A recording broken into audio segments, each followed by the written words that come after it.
আল্লাহ নবী কাবা চত্বরে নামাজ আদায় করতেছিলেন। কাফের মুশরিকরা পাশে বসা একজন কাফের বলল, আইয়ুকুম ইয়াজিউ বিসালা জাজুরি আলি ফুলান ফায়াদউহু আলা যহরি মুহাম্মাদিন ইযা সাজাদা। কে পারবা অমুক এলাকায় যাবা, যাওয়ার পর ওঠের নারী বুড়ি পায়খানা রক্ত গোবর ইত্যাদি আনার পর মুহাম্মদ যখন সিজদায় যাবে তার কাঁধের উপর আর তার গলার উপর ওঠের নারী বুড়ি পায়খানা প্রস্রাব গুলা রক্ত গুলা রেখে দিবা।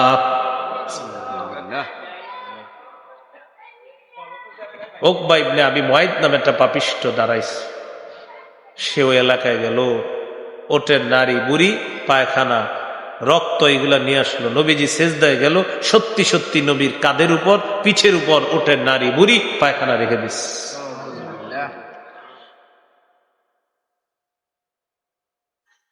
তো এগুলা রেখে দেওয়ার পর নবী সিজদা থেকে মাথা উঠাইতে কষ্ট হচ্ছে।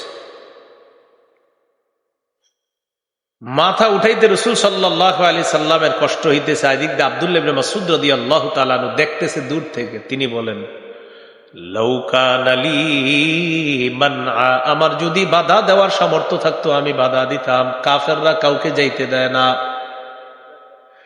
ইউহিলু বাদুহুম আলা বাদিন, কাফেররা আল্লাহর নবীর অবস্থা দেখে হাসাহাসি শুরু করে, একজন আরেকজনের উপর হুমড়ি খেয়ে পড়ে আর হাসে। দেখো মুহাম্মদকে কেমন দেখা যায়, আমার নবীর এই অবস্থা দেখে কাফেররা হাসতে হাসতে একজন আরেকজনের শরীরের উপর পড়ে হাসে। ওই যে হাসে না, মানে অট্ট হাসিতে ফেটে পড়ে, এরকম হাসতেছে। ফাতেমা রাদিয়াল্লাহু তাআলা আনহা আসলেন, আইসা ওঠের নারী বুড়িগুলা পায়খানা এগুলা সরাইছে, নবীজির দেহ মুবারক নবীজি উঠাইলেন। নবীজি পবিত্র কোরআনে একটা সূরা আছে সূরাতুশ শুআরা, এই সূরার 214 নম্বর আয়াত আল্লাহ যখন নাজিল করলেন, সে আয়াতের বিষয়বস্তু হলো ওয়া আনযির আশিরাতাকাল আকরাবিন। নবী আপনি আপনার নিকট আত্মীয়কে সতর্ক করেন, ভয় দেখান। প্রকাশ্যে দাওয়াতের হুকুম আসলো। প্রকাশ্যে দাওয়াতের হুকুম নবীজিকে দেওয়ার পর সাইদা রাসূলুল্লাহ সাল্লাল্লাহু আলাইহি ওয়াসাল্লাম আলা সাফা, রাসূলুল্লাহ সাল্লাল্লাহু আলাইহি সাল্লাম সাফা পাহাড়ের উপরে উঠলেন। ফাজআলা ইউনাদি ইয়া বানি ফিহরিন ইয়া বানি আদি লিবতুনি কুরাইশ। কুরাইশের বিভিন্ন গোত্রের নাম ধরে ধরে ডাকলেন, হে বনু ফিহর, হে বনু আদি, নাম ধরে তাদেরকে আহ্বান করলেন। ফাজাআ আবু লাহাবিন ওয়া কুরাইশ, আবু লাহাব আসলো, কুরাইশরাও আসলো। فجعل الرجل إذا لم يستطع أن يخرج أرسل رسولا لينظر ما هو। যে ব্যক্তি আসতে পারে নাই সে আরেকজনকে পাঠিয়ে দিছে দেখার জন্য, দেখো তো মুহাম্মদ কি বলে, এটা দেখার জন্য আরেকজনকে পাঠিয়ে দিছে। পাহাড়ের উপরে রাসূল সাল্লাল্লাহু আলাইহি সাল্লাম, নিচে আইসা কুরাইশরা, আবু লাহাব সবাই উপস্থিত। পাহাড়ের উপর থেকে রাসূল সাল্লাল্লাহু আলাইহি সাল্লাম সবার উদ্দেশ্যে বললেন, আরাআইতাকুম লাউ আন্না নাহরাত, আরাআইতাকুম লাউ আখবারতুকুম আন্না খাইলান বিল ওয়াদি তুরিদু আন তুগীরা আলাইকুম আকুনতুম মুসাদ্দিকিয়া। আমি যদি তোমাদেরকে বলি এই পাহাড়ের পিছনে একদল শত্রু সেনা অপেক্ষা করতেছে যারা তোমাদের উপর অতর্কিত হামলা চালাবে, তোমরা কি আমার কথা বিশ্বাস করবা? সবাই একসাথে জবাব দিল, ক্বালু না'আম মা জাররাবনা আলাইকা ইল্লা সিদকা। সবাই বলল, অবশ্যই বিশ্বাস করব, কারণ আমরা যাচাই করে দেখেছি মুহাম্মদ তুমি সত্য ছাড়া কখনো মিথ্যা বলো না, তুমি সদা সর্বদা সত্য কথা বলো। এটা হলো বুখারীর 4770 নম্বর হাদিস। বুখারীর 4972 নম্বর হাদিস আছে। عن عبد الله بن عباس رضي الله تعالى عنهما أن النبي صلى الله عليه وسلم خرج إلى البطحاء فصعد إلى الجبل রাসূলুল্লাহ সাল্লাল্লাহু আলাইহি সাল্লাম বাতহা নামক এলাকায় গেলেন, পাহাড়ের উপর উঠলেন। উঠার পর নবীজি বললেন, ইয়া সাবাহা, কে কোথায় আছো, আসো, কথা আছে তোমাদের সাথে। ফাজতামাআত ইলাইহি কুরাইশ, কুরাইশরা রাসূল সাল্লাল্লাহু আলাইহি সাল্লামের সামনে এসে উপস্থিত হলো। فقال رسول الله صلى الله عليه وسلم أرأيتم إن حدثتكم أن العدو مسبحكم أو ممسيكم وكنتم تصدقوني قالوا بلى। নবীজি বললেন, আমি যদি তোমাদেরকে বলি একদল শত্রু তোমাদের উপর সন্ধ্যায় অথবা সকালবেলা অতর্কিত হামলা চালাতে পারে, আমার কথা কি তোমরা বিশ্বাস করবা? সবাই জবাব দিল, অবশ্যই বিশ্বাস করব। নবীজি বললেন, ইন্নী নাযীরুল লাকুম বাইনা ইয়াদাই আযাবিন শাদীদ, আমি তোমাদেরকে কঠিন আযাবের ভয় দেখাইতেছি। আল্লাহকে আল্লাহ মানো, যদি না মানো তাহলে তোমাদের উপর কঠিন আযাব আসবে। এই কথা বলার পর আবু লাহাব বলল, তাব্বান লাকা সাইরাল ইয়াউম আলিহাযা জামাতানা, মুহাম্মদ তোমার পুরাটা দিন ধ্বংস হোক। নাউযুবিল্লাহ, তুমি কি আমাদেরকে এই কারণে একত্রিত করেছো? অভিশাপ দিল নবীজিকে। অভিশাপের জবাব আল্লাহ দিয়ে দিলেন, তাব্বাত ইয়াদা আবি লাহাবি ওয়া তাব, আমার নবী ধ্বংস হবে না, আবু লাহাবের দুই হাত ধ্বংস হোক, সে নিজেও ধ্বংস হোক। আল্লাহ তাআলা অভিশাপের জবাব দিয়ে দিলেন। এই হলো সূরা লাহাব নাজিলের প্রেক্ষাপট। রাসূলুল্লাহ সাল্লাল্লাহু আলাইহি সাল্লাম নিকটাত্মীয়দেরকে সতর্ক করতে লাগলেন। এই নিকটাত্মীয়দের মধ্যে একজন আবু লাহাব। সহিহ বুখারীর বর্ণনা 2753 নম্বর হাদিস। قال رسول الله صلى الله عليه وسلم يا معشر قريش اشتروا أنفسكم فإني لا أغني عنكم من الله شيئا। হে কুরাইশ সম্প্রদায়, নিজেদেরকে আগুন থেকে বাঁচাও, আমি তোমাদেরকে আল্লাহর আযাবের মোকাবেলায় কোনো উপকার করতে পারবো না। ইয়া বনি আব্দি মানাফ লা উগনি আনকুম মিনাল্লাহি শাইআ, ও বনু আব্দি মানাফ, নিজেদেরকে আগুন থেকে বাঁচাও, আমি তোমাদেরকে আল্লাহর আযাবের মোকাবেলায় কোনো উপকার করতে পারবো না। ইয়া আব্বাস ইবনে আব্দুল মুত্তালিব, ও আব্বাস ইবনে আব্দুল মুত্তালিব, আমার চাচা, লা উগনি আনকা মিনাল্লাহি শাইআ, কিয়ামতের ময়দানে আমি আপনাকে আল্লাহর আযাবের মোকাবেলায় কোনো উপকার করতে পারবো না।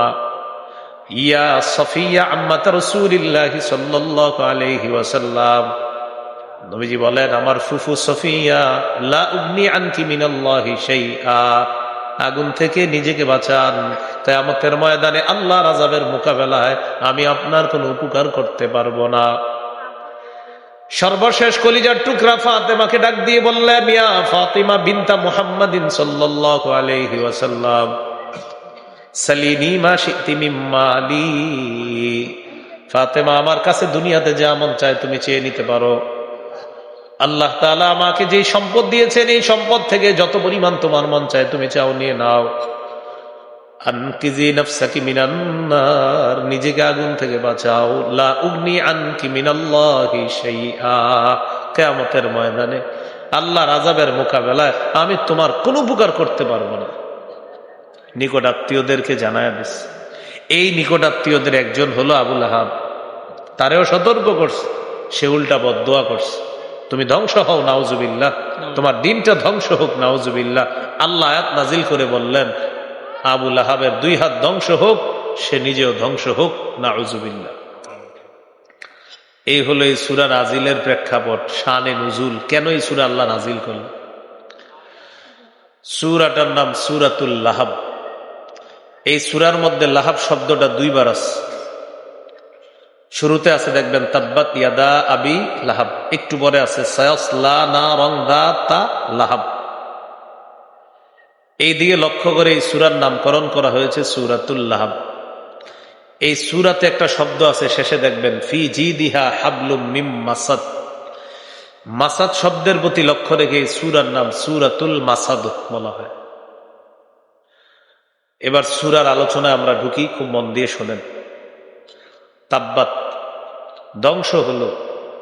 তাব্বাতের অর্থ হলো খাবা, খাসিরা, হালাকা, ধ্বংস হওয়া। তাব্বাত এটার মূল হলো তাবাব, তাবাব মানে ধ্বংস হওয়া। পবিত্র কোরআনে আছে ওয়ামা কাইদু ফিরাউনা ইল্লা ফি তাবাব, ফেরাউনের চক্রান্ত নস্যাৎ হয়ে যাবে, ধ্বংস হয়ে যাবে।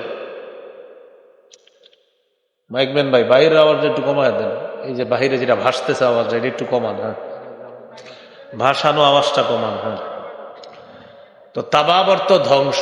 বলেন তাবাব অর্থ কি? এই তাবাব থেকে তাব্বাত, তাব্বাত মানে ধ্বংস হওয়া। দেখে তো মাইকম্যানের দোষ না, দোষ হলো যে যারা এগুলা লাগে, ওর তো মাইক দুইটা, এগুলা তো অনেকগুলা। হ্যাঁ, ওর দুইটা থাকলে আপনারা ঠিকই দেখতেন, কিন্তু আছে অনেকগুলা। আর এগুলা কম হওয়াই ভালো। হ্যাঁ, এগুলা খুব পেস লাগাইতেছে ইদানিং। 4-5 বছর আগের ভিডিও আইনা আলোচকদেরকে, হ্যাঁ, এক বেচারা অনেকদিন পরে আসছে, এখন এর আগের ভিডিও আইনা টাইনা একদম ঠিক হচ্ছে না।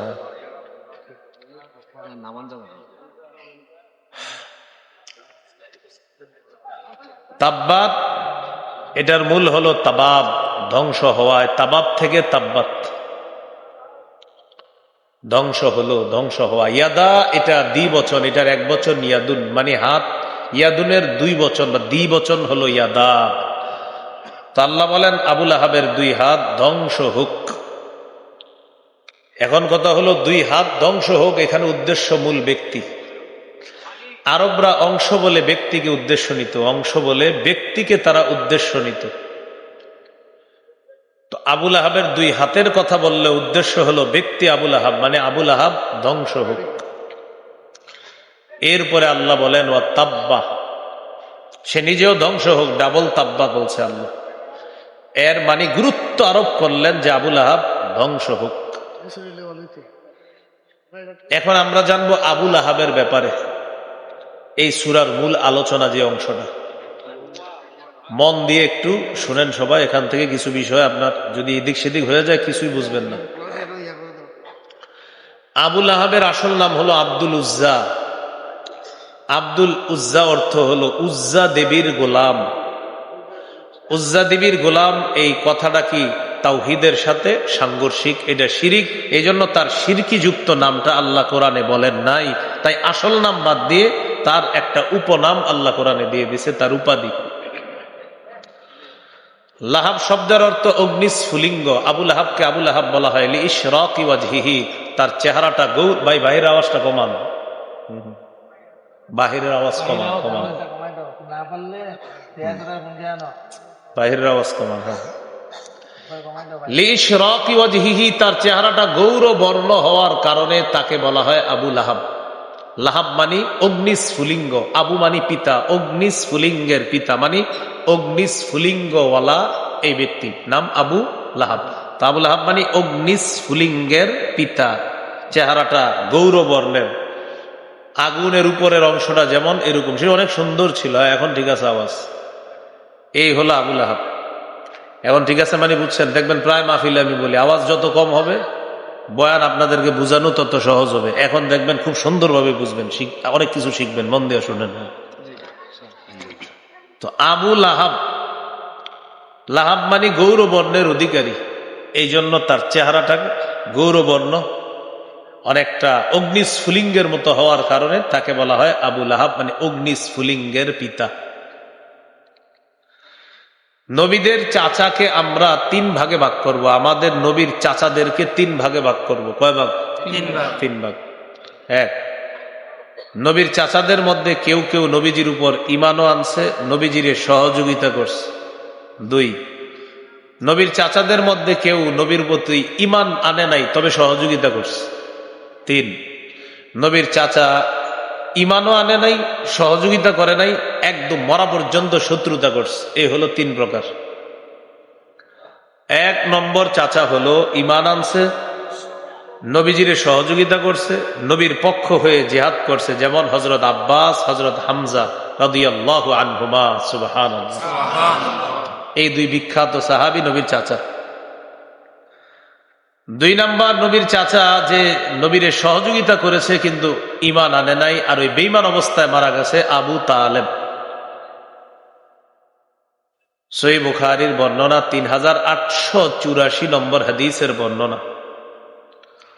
আন্না আবা তালিবিন লাম্মা হাদরাতুল ওয়াফাত দাখালা আলাইহি রাসূলুল্লাহ সাল্লাল্লাহু আলাইহি ওয়াসাল্লাম। আবু তালেবের যখন মৃত্যুর সময় উপস্থিত হলো, মুমূর্ষু অবস্থা, রাসূলুল্লাহ সাল্লাল্লাহু আলাইহি সাল্লাম আবু তালেবের কাছে আসছে। ওয়া ইনদাহু আবু জাহলিন, নবীর কাছে, চাচার কাছে আবু জাহেলও বসা। মুমূর্ষু আবু তালেবের কাছে আবু জাহেলও বসা আছে। নবীজি চাচাকে বললেন, চাচা আপনি একবার বলেন লা ইলাহা ইল্লাল্লাহ কালিমাতান উহাজ্জু লাকা বিহা ইনদাল্লাহি ইয়াউমাল কিয়ামাহ। এই বাক্যটা আপনি বলেন, এটা কিয়ামতের ময়দানে আল্লাহর কাছে আমি দলিল হিসাবে পেশ করে আপনার মুক্তির ব্যবস্থা করব। সুবহানাল্লাহ। একবার বলেন। আবু তালেব দেখে পাশে আবু জাহেল। আবু তালেবের চিন্তা হলো, আমি যদি আজকে ভাতিজার ধর্ম গ্রহণ করে মারা যাই, জনগণ আমারে বলবে ছি ছি, বাপ দাদার ধর্ম বিসর্জন দিয়ে ভাতিজার ধর্ম গ্রহণ করেছে। চাচা আবু তালেব বলল, ভাতিজা আমি জানি তোমার ধর্ম সঠিক, তোমার ধর্মের উপর মৃত্যুবরণ করলে পরকাল সুন্দর হবে, কিন্তু মানুষ আমাকে ছি ছি করবে, এটা আমার সহ্য হবে না। ইখতারতুন নার আলাল আর, ভাতিজা আমি আগুন গ্রহণ করলাম, তবে আমি আমার এই যে মানুষ আমাকে এটা সেটা বলবে, এটা আমি বরদাস্ত করতে পারবো না, এটার মোকাবেলায় আগুন গ্রহণ করে নিলাম। আমি দুনিয়ার মান সম্মান বিসর্জন দিতে পারবো না, আমি আগুনে থাকবো, সমস্যা নেই। মারা গেছে আবু তালেব। নবীজি এত কষ্ট পাইলেন, আল্লাহ নবী বললেন লা আস্তাগফিরুল্লাহ লাকা মা লাম উনহা আনকা। চাচা আমি আপনার জন্য আল্লাহর কাছে ক্ষমা প্রার্থনা করতেই থাকবো, আমাকে আল্লাহ যতক্ষণ নিষেধ না করবে। মানে মারা গেছে কিন্তু তো মুশরিক, তো নবী বলতেছে আমি আপনার জন্য ক্ষমা চাইবো, আল্লাহ না করা পর্যন্ত ক্ষমা চাইবো। তো নবীজি ঠিকই চাচার জন্য ক্ষমা চাইতেছে, চাচা তো মুশরিক। আল্লাহ আয়াত নাজিল করে দিলেন সূরা তাওবা, মা কানা লিন-নাবিয়্যি ওয়াল্লাযীনা আমানু আন ইস্তাগফিরু লিল মুশরিকিন ওয়ালাউ কানু উলি কুরবা মিন বা'দি মা তাবায়্যানা লাহুম আন্নাহুম আসহাবুল জাহিম। কোন নবীর জন্য এটা উচিত না, কোন ইমানদারের জন্য এটা উচিত না যে তারা মুশরিকদের জন্য আল্লাহর কাছে ক্ষমা চাইবে, যদিও তারা তাদের নিকটাত্মীয় হয়।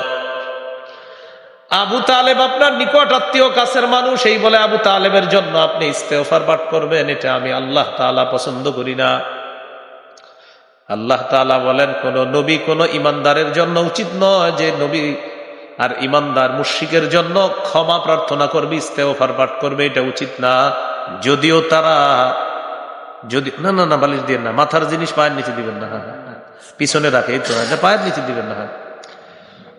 তো আল্লাহ তাআলা বললেন নবী এবং ইমানদারের জন্য বৈধ না, জায়েজ নাই। মুশরিকের জন্য ক্ষমা প্রার্থনা করা কি নাই? জায়েজ নাই, এটা উচিত না, জায়েজ নাই। মিন বা'দি মা তাবায়্যানা লাহুম আন্নাহুম আসহাবুল জাহিম, এটা স্পষ্ট হয়ে যাওয়ার পর যে তারা হলো জাহান্নামী, এরপরেও ইস্তেগফার পাঠ করা এটা জায়েজ নাই। তো নবীও বলছিল আল্লাহ আমারে নিষেধ না করা পর্যন্ত আমি ইস্তেগফার পাঠ করব। আল্লাহ নিষেধ করে দিলেন, না আপনি ইস্তেগফার পাঠ করবেন না আবু তালেবের জন্য, কারণ সে মুশরিক অবস্থায় মারা গেছে। মনে আসেনি চাচাদের কয় অবস্থা? এর মধ্যে দ্বিতীয়টা চলতেছে, সূরা কসসের মধ্যে আছে। নবীজি খুব কষ্ট পাইতেছে, এত মহব্বত করে কিন্তু ঈমান নিয়ে মরতে পারলো না। জিবরিল আমিন এসে জানায়া দিলেন ইন্নাকা লা তাহদি মান আহবাবতা ওয়ালাকিন্নাল্লাহা ইয়াহদি মান ইয়াশা। নবী আপনি যাকে পছন্দ করেন তাকে হেদায়েত দিতে পারবেন না, আল্লাহ তাআলা যাকে চান তাকে হেদায়েত দিয়ে দেন। সুবহানাল্লাহ। আল্লাহ যাকে চান তাকে আল্লাহ হেদায়েত দিয়ে দেন, আপনি যাকে পছন্দ করেন তাকে হেদায়েত দিতে পারবেন না। আল্লাহ জানায়া দিলেন এইগুলো দ্বিতীয় অবস্থা। 3 নাম্বার, নবীর চাচা সহযোগিতাও করে নাই, ইমানও আনে নাই, সারা জীবন শত্রুতা করছে, আবু লাহাব। এখন আমরা মূল আলোচনায় ঢুকে যাই। মূল আলোচনা আবু লাহাব সম্পর্কে। কার সম্পর্কে? আবু লাহাব। যেহেতু তাব্বাত ইয়াদা আবি লাহাব। আবু লাহাবের এখন 7টা অবস্থা আমরা জানবো। কয়টা? নবীজির নবুয়ত প্রকাশের আগে 3 অবস্থা, নবুয়ত প্রকাশের পরে 4 অবস্থা। মোট কয়টা হলো? 7টা। নবীজির নবুয়ত প্রকাশের আগে আবু লাহাবের 3 অবস্থা একটু শোনেন মন দিয়ে। 1, নবীজি জন্মগ্রহণ করার পর নবীর জন্মের সুসংবাদটা আবু লাহাবকে দিছে তার দাসী নাম সুয়াইবা। এই সুয়াইবাকে খুশি হয়ে সাথে সাথে আজাদ করে দিস কে? আবু লাহাব। আর আবু লাহাব যে সুয়াইবাকে আজাদ করছে এটা বুখারীতে আছে, সহিহ বুখারীর 5372 নম্বর হাদিসের শেষে আছে, وقال عروة وسويبة اعتقها আবু লাহাব। সুয়াইবা হলো ওই নারী যেই নারীকে আবু লাহাব আজাদ করে দেয় তার ভাতিজার জন্মের সুসংবাদ শুনে। এগুলো 1 নম্বর অবস্থা, মানে খুব খুশি। 2 নম্বর, আবু লাহাব নবীজির নিকটতম একজন মানুষ ছিল এবং কাছের মানুষ ছিল। এতটাই কাছের মানুষ ছিল আবু লাহাব, জনগণের কাছে গিয়ে গর্ব করে বলতো, আমার ভাতিজা, আমার ভাই আব্দুল্লাহর ছেলে, আমার ভাইয়ের বংশ রক্ষা হয়েছে, যে আমার একটা ছেলে ভাতিজা হয়েছে, সে ছেলে মানুষ, তার বংশ রক্ষা হবে আমার ভাইয়ের। আমার ভাইটা মৃত্যুবরণ করেছে আব্দুল্লাহ, আর তার একটা ছেলে হয়েছে, তার মানে তার বংশ রক্ষা হবে। গর্বের সাথে মানুষকে বলতো। এখানে একটা বিষয় মনে রাখবেন, নবীজির দাদা আব্দুল মুত্তালিবের 10 জন পুত্র সন্তান। কয়জন? 10 জন। এই 10 জনের মধ্যে আবু লাহাব একজন, আর আমাদের নবীজির পিতা আব্দুল্লাহ তিনিও একজন। সুবহানাল্লাহ। তো আবু লাহাব গর্ব করে বলতো, আমার ভাতিজার বংশ রক্ষা হবে, আমার ভাইয়ের বংশ রক্ষা হবে, এগুলা গর্ব করে বলতো।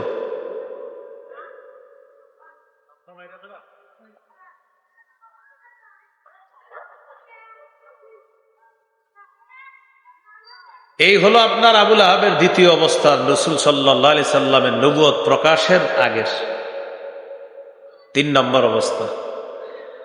আবু লাহাব রাসূল সাল্লাল্লাহু আলাইহি সাল্লামের সাথে এতটাই গভীর সম্পর্ক রাখত। আবু লাহাবের 2 পুত্র ছিল, একজনের নাম উতবা, আরেকজনের নাম উতাইবা। এই 2 পুত্রকে নবীর 2 কন্যা রুকাইয়া এবং উম্মে কুলসুমের সাথে বিয়ের ব্যবস্থা করছে। নবীজির 2 কন্যা রুকাইয়া, উম্মে কুলসুম, এই 2 জনকে বিয়ে দিছে কার কাছে? আবু লাহাবের 2 পুত্র সন্তান উতবা এবং উতাইবা। এই হলো নবীজির নবুয়ত প্রকাশের পূর্বের আবু লাহাবের 3 অবস্থা। এত মধুর সম্পর্ক রাখত, একদিক দিয়ে চাচা, আরেক দিক দিয়ে বেয়াই। কত মধুর সম্পর্ক। রাসূল সাল্লাল্লাহু আলাইহি সাল্লামের নবুয়ত প্রকাশের পরে এবার আবু লাহাবের 180 ডিগ্রি পল্টিটা কেমন দেখেন।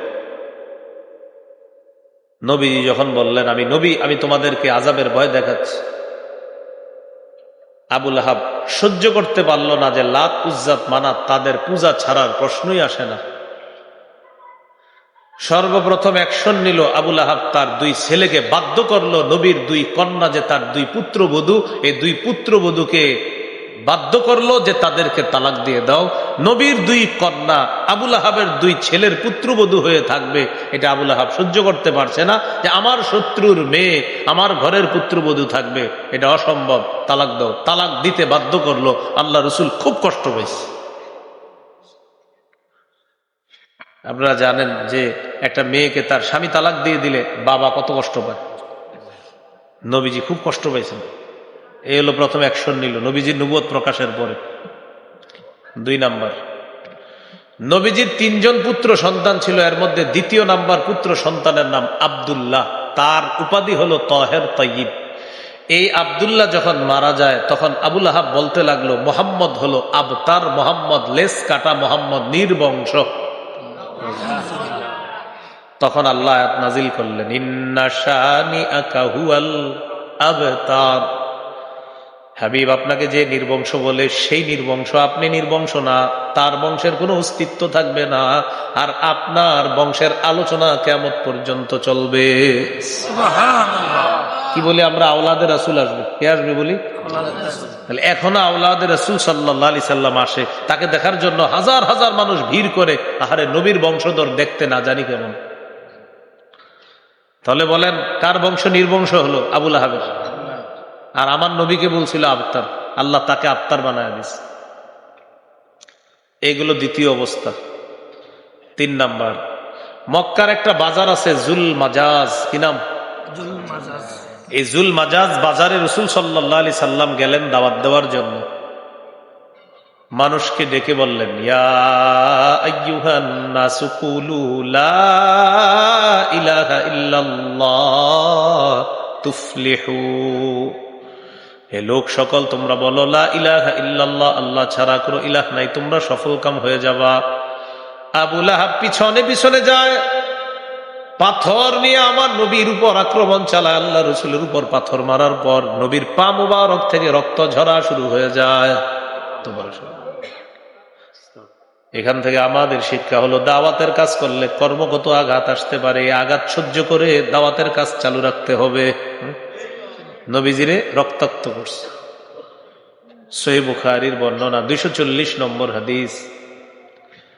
এই হাদিসের বর্ণনাকারী আব্দুল্লাহ ইবনে মাসউদ রাদিয়াল্লাহু তাআলা আর আব্দুল্লাহ ইবনে মাসউদ রাদিয়াল্লাহু তাআলা আনহু قال بينما رسول الله صلى الله عليه وسلم يصلي بفناء الكعبة।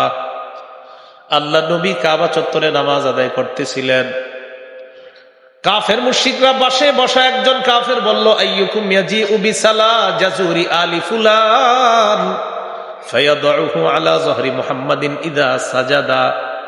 কে পারবা অমুক এলাকায় যাবা, যাওয়ার পর ওটের নারী বুড়ি পায়খানা রক্ত গোবর ইত্যাদি আনার পর মুহাম্মদ যখন সিজদায় যাবে তার কাঁধের উপর আর তার গলার উপর ওটের নারী বুড়ি পায়খানা প্রস্রাব গুলা রক্ত গুলা রেখে দিবা।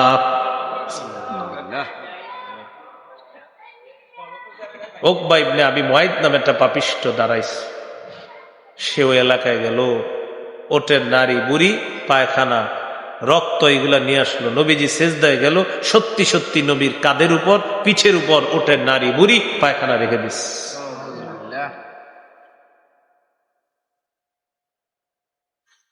তো এগুলা রেখে দেওয়ার পর নবী সিজদা থেকে মাথা উঠাইতে কষ্ট হচ্ছে। মাথা উঠাইতে রাসূল সাল্লাল্লাহু আলাইহি সাল্লামের কষ্ট হইতেছে। এদিক দিয়ে আব্দুল্লাহ ইবনে মাসউদ রাদিয়াল্লাহু তাআলা আনহু দেখতেছে দূর থেকে। তিনি বলেন, লাউ কানা লি মানআ, আমার যদি বাধা দেওয়ার সামর্থ্য থাকতো আমি বাধা দিতাম। কাফেররা কাউকে যাইতে দেয় না। ইউহিলু বাদুহুম আলা বাদিন, কাফেররা আল্লাহ নবীর অবস্থা দেখে হাসাহাসি শুরু করে, একজন আরেকজনের উপর হুমড়ি খেয়ে পড়ে আর হাসে। দেখো মুহাম্মদকে কেমন দেখা যায়। আমার নবীর এই অবস্থা দেখে কাফেররা হাসতে হাসতে একজন আরেকজনের শরীরের উপর পড়ে হাসে। ওই যে হাসে না, মানে অট্ট হাসিতে ফেটে পড়ে, এরকম হাসতেছে। ফাতেমা রাদিয়াল্লাহু তাআলা আনহা আসলেন, আয়েশা ওঠের নারী বুড়িগুলা পায়খানা এগুলা সরাইছে, নবীজির দেহ মুবারক নবীজি উঠাইলেন। নবীজি দাওয়াতের কাজ বন্ধ করেন নাই, দাওয়াতের কাজের গতি আরো বাড়ায় দিলেন। এগুলো কর্মের আঘাত। কিসের আঘাত? তায়েফের ময়দানে গেছিল দাওয়াত দিতে। আম্মা যারা আয়েশা সিদ্দিকা রাদিয়াল্লাহু তাআলা আনহা বলেন, আচ্ছা উহুদের যুদ্ধে আপনি যে কষ্ট পাইছেন এর চেয়ে বড় কষ্ট কোনোদিন পাইছেন আপনি? নবীজি বললেন, আয়েশা তোমার মামার গোষ্ঠী তায়েফের ময়দানে আমার যে কষ্ট দিছে সেটা ছিল আরো ভয়ঙ্কর। তায়েফের ময়দানে আমি গেলাম, গিয়ে দাওয়াত দিলাম হাবিব, মাসুদ, আব্দে ইয়ালিল ইবনে কুলাল, এই 3 ব্যক্তিকে আমি দাওয়াত দিলাম। 3 ব্যক্তি আমার দাওয়াত গ্রহণ করে নাই। তারিখের কিতাবে আসছে, একজন আল্লাহ নবীকে বলে, মুহাম্মদ তোমারে ছাড়া বুঝি আল্লাহ আর কাউকে পাইল না নবী বানানোর জন্য। আরেকজন বলল, কুরাইশ বংশ ছাড়া কি আর কোন বংশ দুনিয়াতে ছিল না। আরেকজন বলল, তোমার চেহারাটাও আমি দেখতে চাই না, যাও। আমরা কত দোয়া করি চেহারা দেখার জন্য স্বপ্নে, আর ওই লোক কয় তোমার চেহারাটাও দেখতে চাই না। তো নবীজি দাওয়াত দিলেন, তারা গ্রহণ করলো না।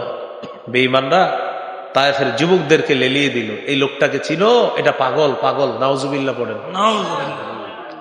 পাথর নিয়ে পিছনে পিছনে তারা নবীজিরে ধাওয়া করতে লাগলো। রাসূলুল্লাহ সাল্লাল্লাহু আলাইহি সাল্লামকে যখন তারা ধাওয়া করলো, তখন রাসূলুল্লাহ সাল্লাল্লাহু আলাইহি সাল্লামকে পাথরের আঘাত করতে করতে নবীজি বলেন, আয়েশা আমি বেহুশ হয়ে পড়ে রয়েছি জানো। আমার হুশ ফিরে আসার পর দেখলাম কর্নুস সালিম নামক জায়গায়, আমি উপরে তাকায় দেখলাম জিবরিল আমিন তার ডানা দিয়ে আমাকে ছায়া দিচ্ছে। জিবরিল আমাকে বললেন, আল্লাহ পাহাড়ের ফেরেশতা আপনার কাছে পাঠাইছে। কথা বলেন কি বলে দেখেন, পাহাড়ের ফেরেশতা নবীকে সালাম দিলেন। সালাম দেওয়ার পর আল্লাহ নবীকে বললেন, নবী আপনি যদি বলেন আন উতবিকা আলাইহিমুল আখবাশাইন, আপনি যদি আমাকে বলেন দুই পাহাড় চাপা দিয়ে তায়েববাসীকে ধ্বংস করে দিতে, আমি রাজি আছি। নবীজি জবাব দিলেন, লা বাল আরজু আইয়ুখরিজাল্লাহু মিন আসলাবিহিম মান ইয়াবুদুল্লাহ ওয়াহদাহু লা ইউশরিকু বিহি শাইআ। আমি তাদের ধ্বংস কামনা করি না, আমার আশা আমি তাদেরকে দাওয়াত দিলাম, আমার দাওয়াত তারা গ্রহণ করে নাই। তাদের ঔরস থেকে যেই সন্তান আসবে দুনিয়াতে, তারা আমার দাওয়াত গ্রহণ করে এক আল্লাহর ইবাদত করবে, আল্লাহর সাথে শিরিক করবে না। তাহলে কর্মের আঘাত নবী সহ্য করে দাওয়াতের কাজ অব্যাহত রাখলেন। সহিহ বুখারীর বর্ণনা 4815 নম্বর হাদিস। একদিন রাসূল সাল্লাল্লাহু আলাইহি সাল্লাম কাবা চত্বরে দাঁড়ায় রয়েছে। ওই যে পাপিষ্ঠটা নবীর কাদের উপরে পিঠের উপরে উঠে নারী বুড়ি পায়খানা দিছিল, এই পাপিষ্ঠটা, এটা বুখারীর 4815 নম্বর হাদিস। আসার পর পিছন থেকে নবীজির গলার মধ্যে একটা চাদর পেঁচাইছে, এভাবে কাপড়টা পেঁচায়া খানাকা বিহি খানকান শাদীদা, নবীর গলার মধ্যে দুই দিক থেকে টান দিছে, ফাঁসি দিয়ে নবীর হত্যা করবে। একটু ভাবেন কতটা কষ্ট হচ্ছিল। হ্যাঁ, দুই পাশ থেকে টান দিছে, একদম পিছন দিক থেকে। আবু বকর সিদ্দিক রাদিয়াল্লাহু তাআলা আনহু আয়েশা ধাক্কা মারছে তাকে। ধাক্কা মেরে বললেন, আতাকতুলুনা রাজুলান আইয়াকুলা রাব্বি আল্লাহ ওয়া ক্বাদ জাআকুম বিল বায়িনাতি মির রাব্বিকুম। একটা মানুষকে এই কারণে হত্যা করতে চাও যে মানুষটা তোমাদের কাছে এই কথা বলে, আমার রব হলেন আল্লাহ, তোমাদের কাছে এই ব্যাপারে তিনি প্রমাণও পেশ করেছেন, এই মানুষটাকে কেন হত্যা করতে চাও? মাঝে মাঝে দাওয়াত দিয়ে যখন আসতেন, আসার পর কলিজার টুকরা ফাতেমা তাকায় দেখতেন চেহারাটার মধ্যে রক্ত জমাট হয়ে আছে, শরীরের কাপড়টা ছিঁড়া। কান্না করতেন আর বলতেন, আব্বা, তারা বুঝে আজকে খুব আঘাত করছে, জামাটা টেনে ছিঁড়ে ফেলছে। আব্বা জামাটা ছিঁড়ে ফেলছে, তাই না? আরেক বর্ণনায় আসছে, ফামিনহুম মান সাব্বা, কেউ কেউ গালি দিত, মিনহুম মান হাক্কা আলাইহিত তুরাব, কেউ কেউ আল্লাহ নবীর উপর পাথর মারতো, বালি মারতো, আবার কেউ কেউ সরাসরি থুতু মারতো। তো তিনি দাওয়াতের কাজ করতেন, পিছপা হন নাই। মনে আসেনি নবুয়ত প্রকাশের পরে আবুল আহাবের কয় অবস্থা শুনতেছি আমরা? 4টা শুনবো, এর মধ্যে 3য়টা চলতেছে। আঘাত করে রক্ত ঝরাইছে পা থেকে, কর্মগত আঘাত নবী সহ্য করেছেন, দাওয়াতের কাজ বন্ধ করেননি, তিনি দাওয়াত দিয়েছেন, এটা চলতেছে। এই গেল 3 নম্বর আলোচনা। নবুয়ত প্রকাশের পর আবুল আহাবের 4র্থ অবস্থা, হাজী সাহেবরা যখন হজে আসছে, নবীজি চিন্তা করলেন হাজী সাহেবদের তাঁবুতে গিয়ে তাদেরকে পার্সোনাল কিছু দাওয়াত দেওয়া যায়, এই সুযোগটা কাজে লাগানো দরকার। আবুল আহাব পিছু নিছে, ঘটনা কি মোহাম্মদ কই যায় দেখি, সাল্লাল্লাহু আলাইহি ওয়াসাল্লাম পিছনে পিছনে তাঁবুতে ঢুকছে। ঢুকার পর দেখে নবীজি দাওয়াত দিবে, যেই মাত্র দাওয়াত দিবে আবুল আহাব বলে, ইয়া আইয়ুহান নাস লা তুতিউহু ফাইন্নাহু সাবিউন কাযযাব। হে লোক সকল, মুহাম্মদের কথা তোমরা শুনবা না, তার কথা মানবা না, সে হলো ধর্মত্যাগী, সে হলো মিথ্যাবাদী। নাউজুবিল্লাহ, নাউজুবিল্লাহ, নাউজুবিল্লাহ। নবীকে মুখের উপর মিথ্যাবাদী বলতো, এই যে এটা হলো কথার আঘাত। 3 নম্বরে জানলাম কর্মের আঘাত, আর এটা হলো কথার আঘাত। কিসের আঘাত? কথার আঘাত। দাওয়াতের ময়দানে কাজ করতে গেলে কথার আঘাত সহ্য করারও ক্ষমতা থাকতে হবে। কিসের আঘাত? কথার আঘাত। যেমন আমি বয়ান করি, আমাকে বলবে, আবার আমি আরেকজনের বলবো, এরকম কথার আঘাত। আমি আরেকজন বলবো, মানে এই মাইকে বসে আমার আরেকজন ভাড়ায় ফেলবে, ধুয়ে ফেলবে, দেখবেন আমিও কারে ধুয়ে ফেলি এরকম কথার আঘাত। কিসের আঘাত? কথার আঘাত। কথার আঘাত বড় পুরো আমার পুরো পৃথিবীতে 1 নম্বরে থাকবে বাংলাদেশ।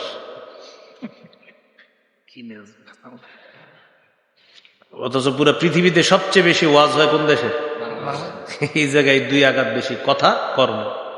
আপনি যা বলেন হুজুর বলতে পারেন, গত 50 বছর আমি যেই কাজ করছি, আমার বাপ দাদা যেটা করছে আমি সেটাই করবো, সেটা ভুল হোক সঠিক হোক, হেরা জাহান্নামে গেলে আমিও যাবো, আপনার কি? এরকম পুরো একদম ইটু মাইরা বসে রয়েছে না, আপনি কইলইব নাকি? নবীজিকে বলল মিথ্যাবাদী। কি বলল? মিথ্যাবাদী। নাউজুবিল্লাহি মিন যালিক। সূরা আনআমের 34 নম্বর আয়াত নাজিল করে আল্লাহ তাআলা সান্ত্বনা দিলেন, ওয়ালাকাদ কুযযিবাত রুসুলুম মিন ক্বাবলিকা ফাসাবারু আলা মা কুযযিবু ওয়া উযু হাত্তা আতাহুম নাসরুনা ওয়ালা মুবাদদিলা লিকালিমাতিল্লাহ।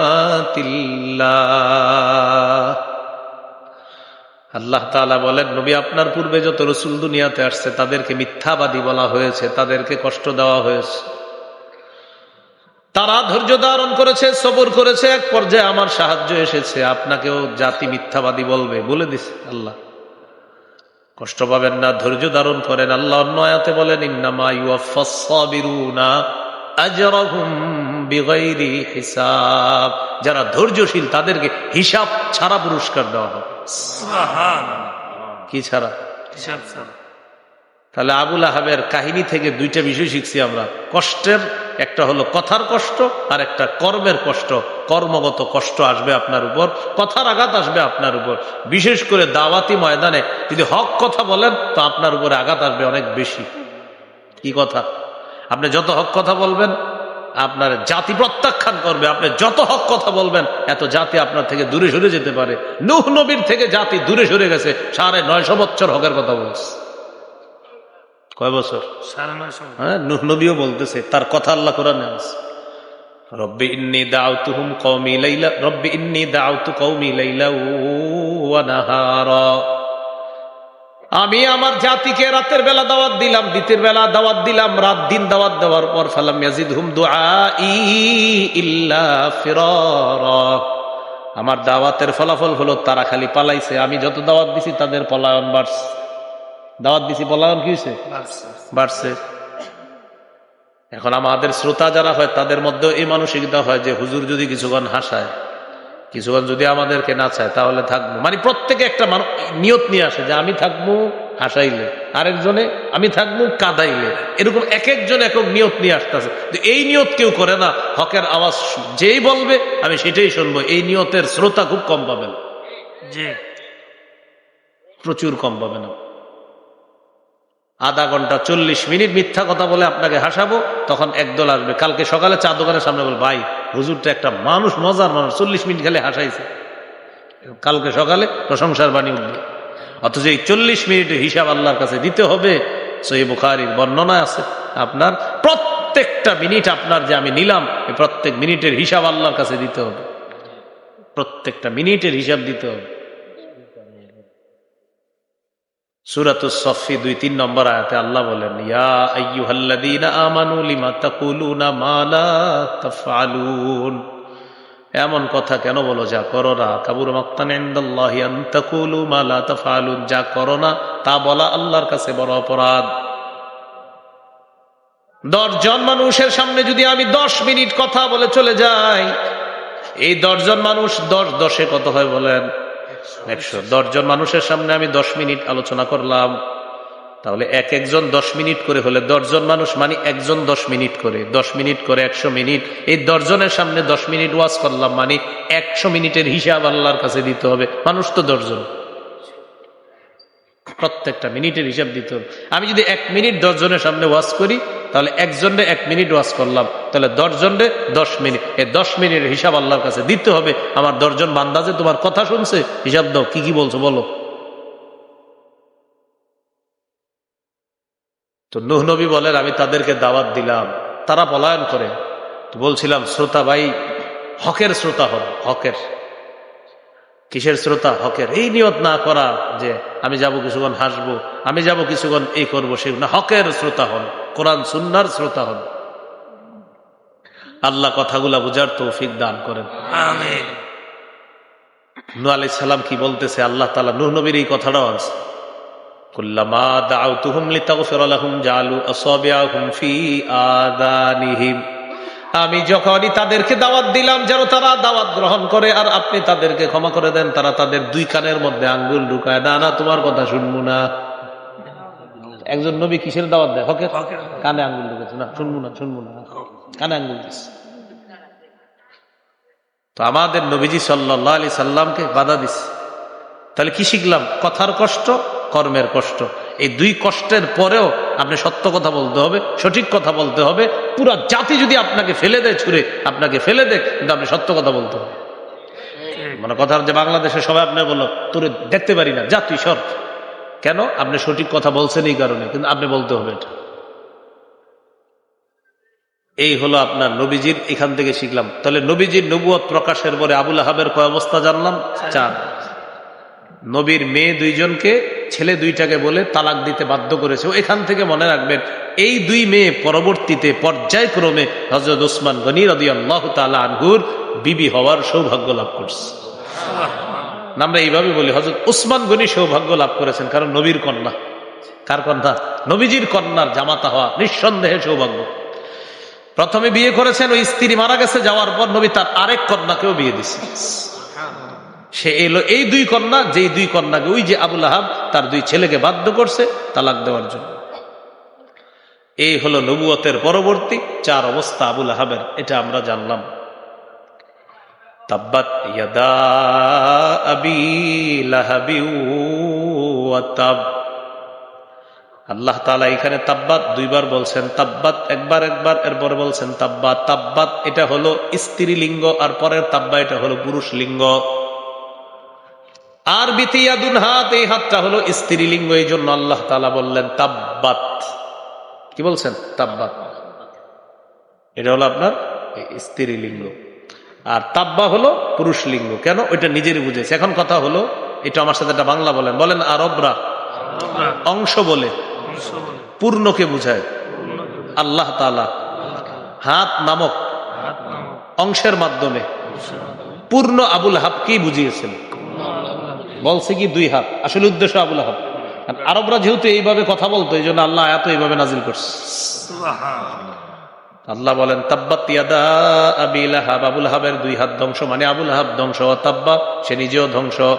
এখানে 2টা তাব্বা বলছে আল্লাহ তাআলা, মানে ধ্বংস, ডাবল ধ্বংস। আমার নবীর জন্য বদদুয়া করছে, অভিশাপ দিছে, আল্লাহ বললেন তুই ডাবল ধ্বংস।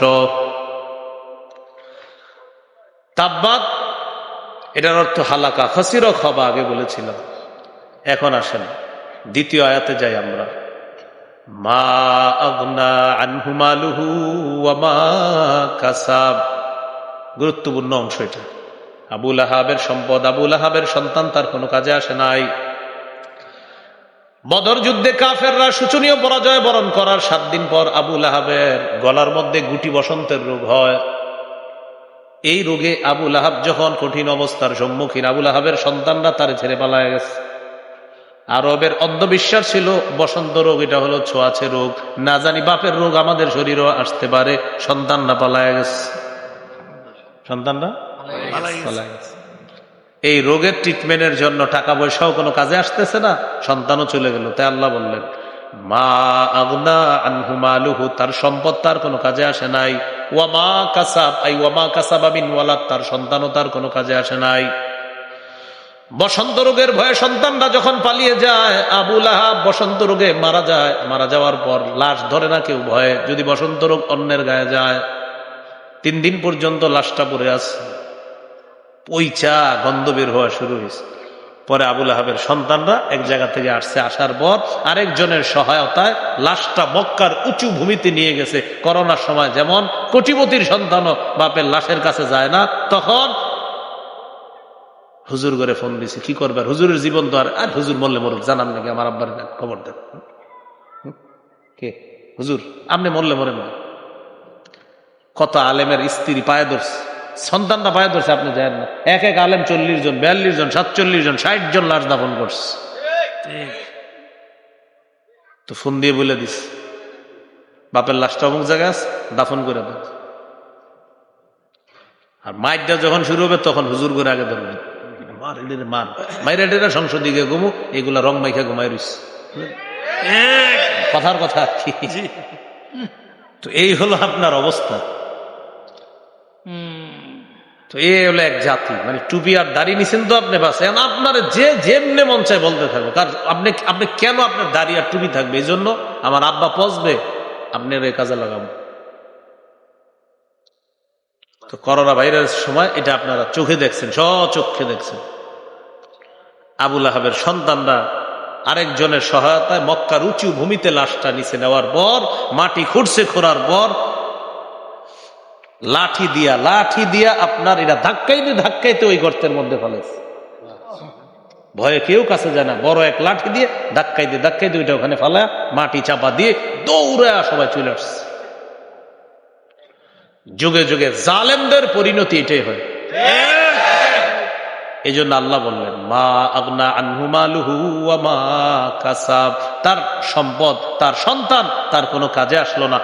আবুল আহাব খুব অহংকার করতো দুইটা জিনিস নিয়ে, আমার সম্পদেরও কম নাই, আমার সন্তান আছে, পুত্র সন্তান। আর আরবরা পুত্র সন্তান হওয়াকে অহংকারের কারণ মনে করত। তো এই জন্য আল্লাহ বললেন, কাজ হলো না। তিরমিজির 1999 নম্বর হাদিসে আছে, ক্বালা রাসূলুল্লাহ সাল্লাল্লাহু আলাইহি ওয়াসাল্লাম, লা ইয়াদখুলুল জান্নাতা মান কানা ফি কলবিহি মিসকালু যাররাতিন মিন কিবরিন। আল্লাহ নবী বলেন, যার অন্তরে সরিষার দানা পরিমাণ অহংকার আছে, এই ব্যক্তি জান্নাতে প্রবেশ করবে না। নাউযুবিল্লাহ। তাহলে অহংকার, এখান থেকে কি শিক্ষা? দ্বিতীয় আয়াত থেকে বলেন আমার সাথে সবাই, আমরা সম্পদ এবং সন্তান দুনিয়াতে থাকতেই কাজে লাগানোর চেষ্টা করব দ্বীনের পথে। সম্পদও দ্বীনের পথে আমরা ব্যয় করব, সন্তানদেরকে দ্বীনের পথে কাজে লাগাতে হবে, অন্যথায় আপনার এই সন্তান সম্পদ কোনো কাজে আসবে না।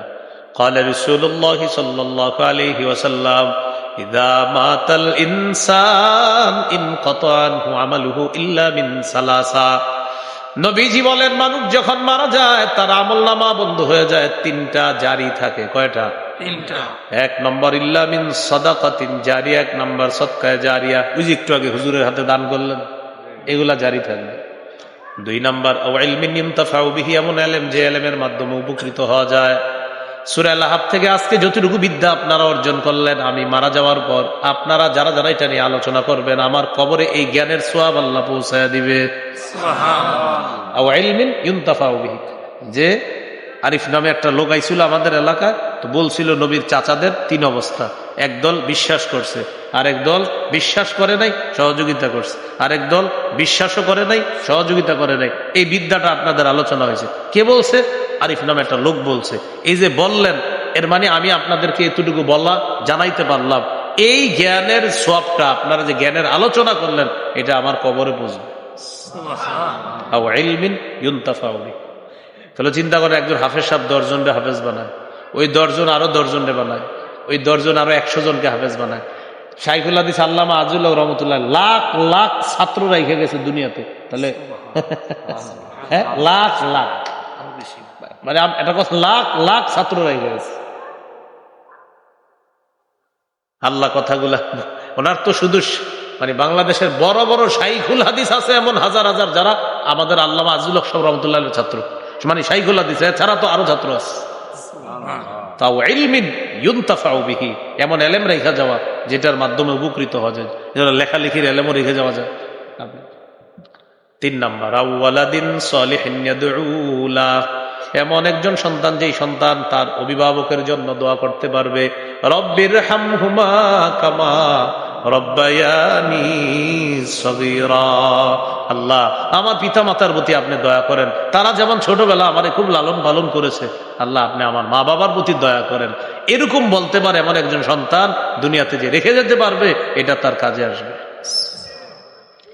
তাহলে আল্লাহ তাআলা বললেন, আবুল আহাব এমন সম্পদও রেখে যাইতে পারে না, এমন সন্তানও রাখতে পারে নাই। মা আগনা আনহু মালুহু ওয়া মা কাসাব, তার সম্পদ, তার সন্তান তার কোনো কাজে আসে নাই। এগুলো 2 নম্বর আয়াত। 3 নম্বর রাইখে আসছে কোথায় মনে আসেনি? সন্তানরা ওই যে গর্তের ভিতরে লাঠি দিয়ে ফালায় চলে আসছে। আল্লাহ বলেন চলে আসার পর কি হয়েছে? সায়াসলা নারান যাতা লাহাব, অচিরে সে প্রবেশ করবে লেলিহান অগ্নিশিখায়। দাউ দাউ করে জ্বলন্ত যে আগুন, এই আগুনের মধ্যে আবু লাহাব প্রবেশ করবে, অগ্নিস্ফুলিঙ্গ আগুনের মধ্যে প্রবেশ করবে। আল্লাহ তাআলা বুঝাইতে চায় দুনিয়াতে মাল সম্পদ তার কোনো কাজে আসে নাই, মরার পরে আখিরাতটাও বরবাদ, মরার পরে আখিরাত বরবাদ। তাহলে 1 নম্বর আয়াতে জানলাম আল্লাহ অভিশাপের জবাব দিছে। 2 নম্বর আয়াতে জানলাম ঈমান ছাড়া সম্পদ সন্তান কোনো কাজ হবে না। 3 নম্বরে জানলাম ঈমান ছাড়া যাওয়ার কারণে পরকালও বরবাদ। এখন জানবো আমরা সর্বশেষ আলোচনা, 4-5 নম্বর আলোচনা। একটু মজার অংশ, একটু মন দিয়ে শুনেন। ওয়ামরাআতুহু হাম্মালাতাল হাতাব ফি জিদিহা হাবলুম মিন মাসাদ। আবু লাহাবের স্ত্রীও প্রবেশ করবে এমন অবস্থায় যে সে কাঠ বহনকারিনী, তার গলার মধ্যে পাকানো রশি, এই রশির মধ্যে সে কাঠ বহনকারিনী অবস্থায় সে জাহান্নামে প্রবেশ করবে। এটা হলো অর্থ, অনুবাদ, শাব্দিক। এবার বুঝেন, বলেন সবাই হাম্মালাতাল হাতাব। এবার থামেন। সংসার ভাঙ্গে, স্বামী স্ত্রীর মধ্যে তালাক হয়ে যায়। আরবের মধ্যে স্বামী স্ত্রীর মধ্যে যখন তালাক হইতো তখন বলতো আচ্ছা ইন্ধন লাগাইলো কে, কূটনামি করলো কে, এদের সংসার ভাঙার পিছনে ইন্ধন জুগিয়েছে কে, কে কাজ করছে, তাদের সংসারে আগুনটা লাগাইলো কে। তো এই সংসার ভাঙ্গার পিছনে যে আগুন লাগায়, আগুন লাগানো বুঝছেন মানে সংসার ভাঙার পিছনে আমরা বলি না এই সংসারে কে যে আগুনটা লাগাইলো। তো সংসার ভাঙার পিছনে যিনি ইন্ধন বহন করত, ইন্ধন যোগান দিত, তাকে বলা হয় হাম্মালাতাল হাতাব। কি বলা হয়? আবু লাহাবের স্ত্রী কি করতো? ঘুরা ঘুরা খালি মানুষের সংসার ভাঙত, এই জন্য তাকে বলা হয় হাম্মালাতাল হাতাব, খালি মানুষের সংসার ভাঙত। তাহলে ইন্ধন বহনকারিনী, এটা একটা। 2 নম্বর, সমাজে ফেতনা লাগতো মাঝে মাঝে, বড় বড় ফেতনা। আচ্ছা এই ফেতনার পিছনে ঘিডার লোকে, ফেতনার পিছনে আগুনটা কে লাগাইলো, এই ফেতনার পিছনে ইন্ধনটা কে যোগান দিল? আবু লাহাবের স্ত্রী। সমাজের মধ্যে খালি ফেতনা লাগাইতো, আর সমাজে ফেতনা সৃষ্টিকারিনী কেউ বলা হয় হাম্মালাতাল হাতাব।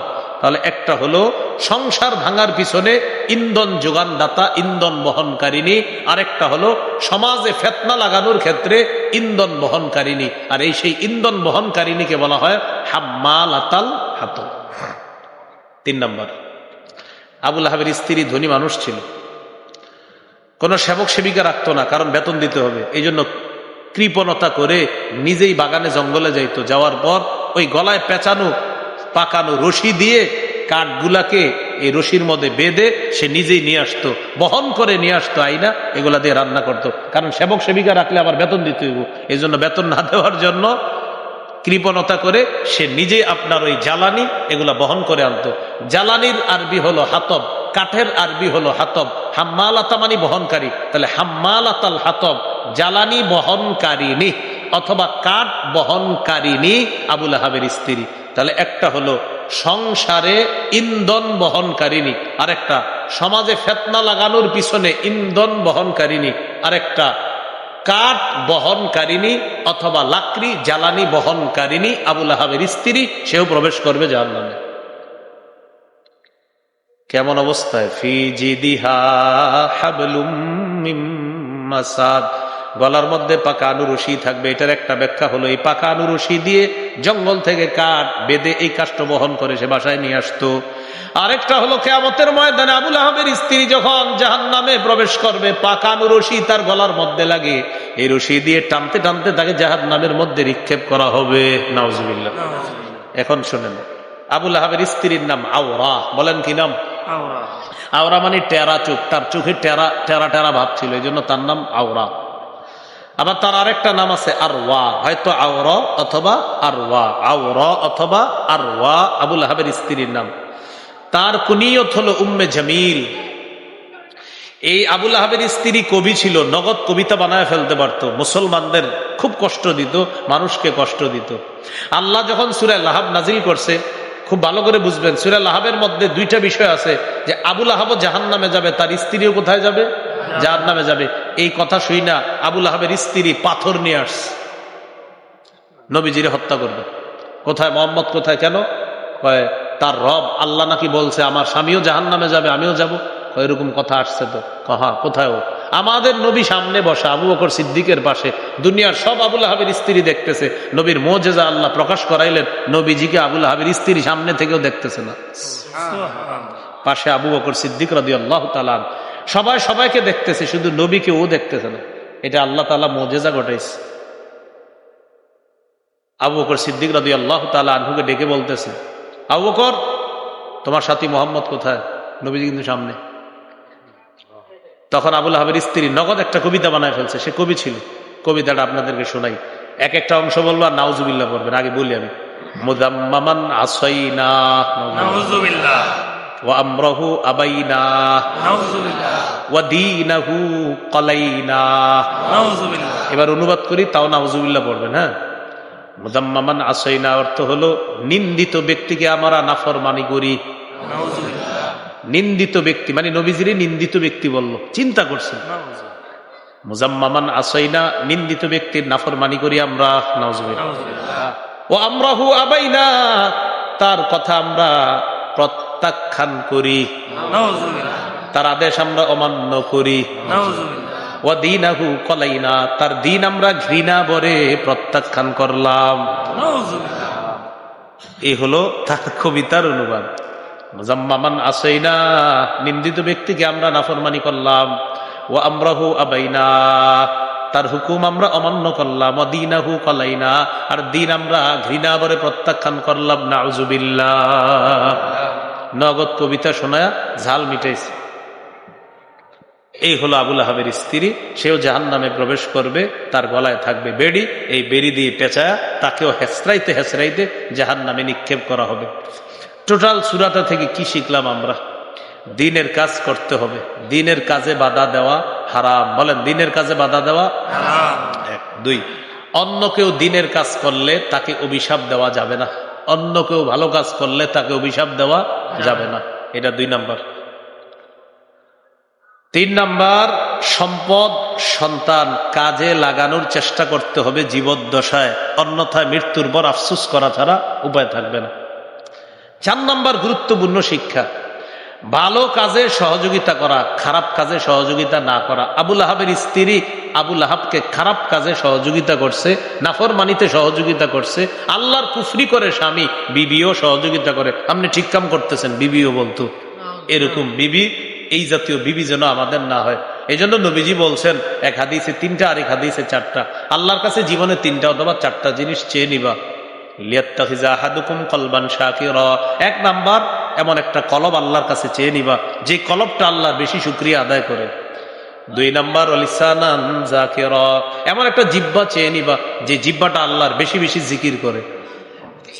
3 নাম্বার, ওয়া আমরাআতান তুঈনু আহাদাকুম আলা তাআতিল্লাহ, এমন একজন স্ত্রী চেয়ে নিবা যে স্ত্রী তোমাকে আল্লাহর ইবাদতের ক্ষেত্রে সহযোগিতা করে। 4 নাম্বার, ওয়াজাসাদান সাবিরান আলাল বালা, এমন একটা শরীর যে শরীর বালা মুসিবতে ধৈর্য ধারণ করে। এই 4টা জিনিস আল্লাহর কাছ থেকে চেয়ে নিবা। আল্লাহ আমাদের সকলকে সূরা লাহাবের থেকে যে বিষয়গুলো শিখলাম, এগুলা যেন আমরা আমাদের জীবনে দাওয়াতের ক্ষেত্রে যেন বিশেষ করে কথার কষ্ট, কর্মের কষ্ট, এগুলা সহ্য করেও যেন দাওয়াত, হকের দাওয়াত আমরা অব্যাহত রাখতে পারি। আল্লাহ তাআলা তৌফিক দান করেন। সাথে সাথে হকের বিরোধিতা থেকে আল্লাহ আমাদেরকে হেফাজত করেন। কোনো মানুষ যদি সঠিক কাজ করে আমরা তার বিরোধিতা করব না, বরং তার জন্য আমরা দোয়া করব। আল্লাহ তাআলা তৌফিক দান করেন। সুবহানাল্লাহি ওয়া বিহামদিহি, সুবহানাকাল্লাহুম্মা ওয়া বিহামদিকা, আশহাদু আল্লা ইলাহা ইল্লা আনতা, আস্তাগফিরুকা ওয়া আতুবু ইলাইক।